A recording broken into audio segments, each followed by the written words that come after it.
Welcome back to 504 Road Trips. Today we're still in Chattanooga, Tennessee, traveling north on US Highway 11 as well as east on US Highway 64. I'd like to apologize for the dirty windshield. What you're seeing is lint from a microfiber towel that we used to clean the glass. It wasn't visible to the naked eye, but the camera picked it up until the sun got a little higher in the sky. We started out pretty early that morning.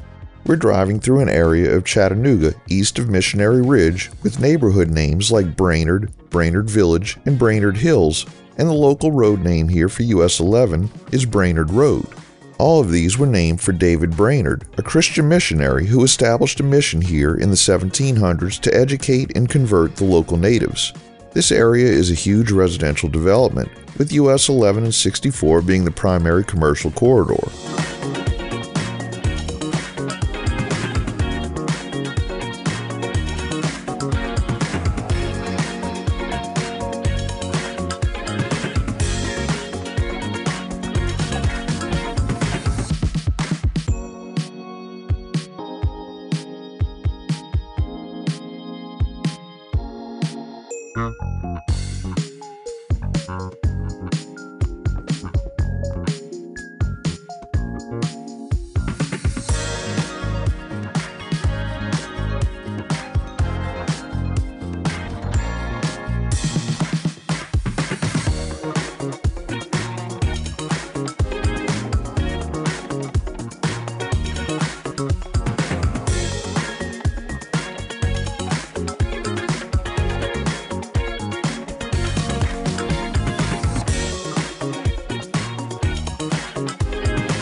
Here, Brainerd Road veers off to the right, and US 11 and 64 becomes Lee Highway, which we'll see quite a bit of as US 11 heads north.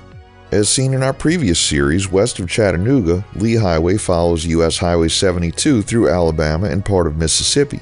The Lee Highway Auto Trail, which predates the US highway system, ran from San Francisco, California to New York City via the southern and eastern United States. The name Lee Highway is still used as a local name for the various highways that make up the route today.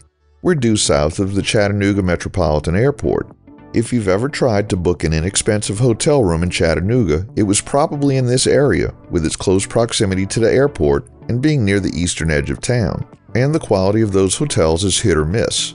I had a horrible experience at a Hampton Inn out here about 10 years ago, and it wasn't long after that Hilton unloaded the property, presumably to get their brand off of it. But just a little further to the northeast, right off of I-75 and Shallowford Road, there's a cluster of very nice hotels, two of which we posted room tours of back in 2019.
Here, a diamond interchange connects US 11 and 64 with Tennessee State Route 153. Note that there are two different highway shields for Tennessee highways. The triangular state route shield was the only shield until 1983. At that point, the state divided its highways into primary routes and secondary or arterial routes. The primary routes are signed with a rectangular shield with the outline of the state of Tennessee at the bottom, while the secondary routes still use the triangle shield. Any given numbered route may vary between primary or secondary depending on the functional classification of sections of the highway. Tennessee also has a large number of hidden or unsigned routes, which may or may not be displayed on the left side of your screen or indicated on the cross-street display at the bottom of your screen in this video series. The system is very complicated, and it's easy to miss some of these highway number designations.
We conclude today's video at an intersection with Shallowford Road at US 11's Tennessee Mile 19, still within the city limits of Chattanooga. Thanks for watching. We've enabled channel memberships, so for just $1 or more a month, you too can help support our channel. Click the link in the description to join. If you like this video, please give us a thumbs up, post a comment, subscribe, share and follow us on social media, and join us for our next 504 road trip.